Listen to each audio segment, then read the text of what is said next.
This is one of those things that took me way too long to figure out, and when I thought I got it right, I was wrong. So you have a model, and then you do something to it, like separate by loose parts. Whoa, what's with all these weird dark spots? How do I fix this? So what I thought the fix was this would rejoin, because if I rejoin, it should still be like that.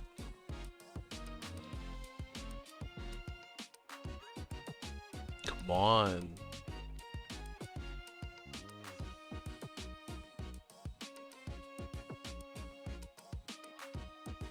Okay, so it is rejoined and it's still like that. What I thought the fix was go mesh, normals, turn off auto smooth. Yeah, that works, but that's not the correct fix.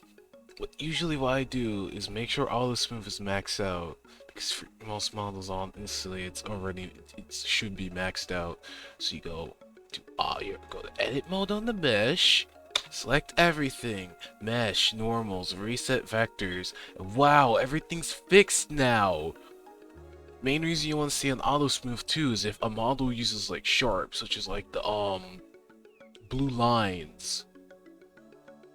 If a model uses sharps, you want those to be shown, but auto smooth doesn't show them. So yeah, you want to be on auto smooth.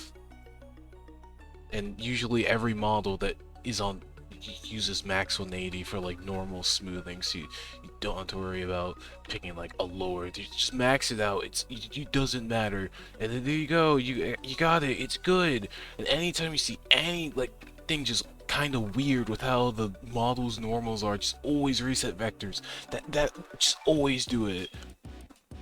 Alright, yeah, that's it for this. That's it for this hero.